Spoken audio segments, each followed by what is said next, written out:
Trust me, this isn't a laughing matter. It's the name that strikes fear into the hearts of those who've experienced the terror firsthand. Picture this. It was a moonless night, thick fog, and an eerie silence that seemed to wrap around you like a sinister shroud. I was camping deep in the woods, mile away from civilization, seeking the thrill of adventure. Armed with only a dim flashlight and my nerves of steel, or so I thought, I set up on a solo hiking trip. As I ventured further into the woods, a sense of unease began to creep over me. Branches cracked underfoot, and rustling leaves created an unsettling symphony. The forest seemed to come alive. Pee-pee man! Come alive with every step I took. That's when I first heard it, a faint and distant whisper that sent shivers down my spine. It sounded like someone murmuring incomprehensive words just on the edge of my hearing.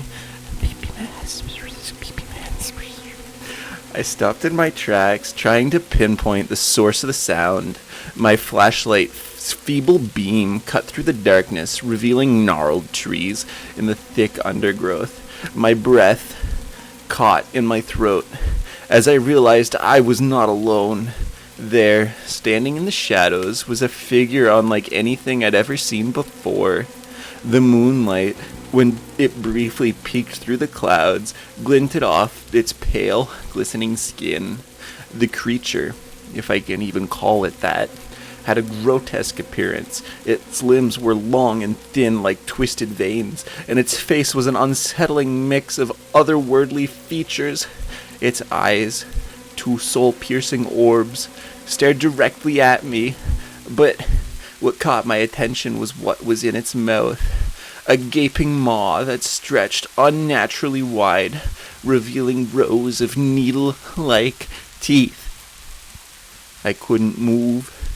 Fear held me in its icy grip as the creature stepped closer, each movement deliberating and unsettlingly fluid. The whisper sound grew louder, forming words that slithered into my mind. It rasped in its voice, discordant harmony of distorted human tones. Time seemed to stand still as I watched, in horrified fashion. My flashlight flickered, casting erratic shadows that danced across the creature's twisted form. Every instinct in my body screamed at me to run, but my legs refused to obey. I was trapped in a walking nightmare, unable to tear my gaze away from those mesmerizing, terrifying eyes. With a sudden burst of movement, the creature lunged at me. Its elongated fingers reached out. I stumbled backwards, finally breaking free from my paralyzed state. Adrenaline surged through my veins as I sprinted through the woods, crashing through bushes, ignoring the branches that scraped against my skin. Behind me, I could hear the creature's unnerving laughter, an unsettling blend of human chuckles, something far more sinister. I didn't dare look back, not until I burst through the tree line and found myself back at the campsite, gasping for breath, covered in dirt. I spent the rest of the night huddled in my tent, clutching my pocket knife for dear life. Every rustling leaf, every snapping twig sent my heart racing.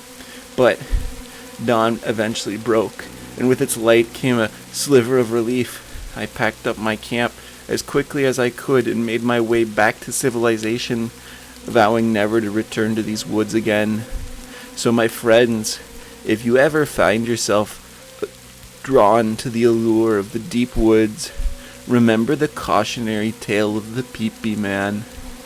It's not a story to be taken lightly, for there are things lurking in the shadows that defy explanation. Stay safe out there. May you never cross paths with the horrors that hide in the darkness.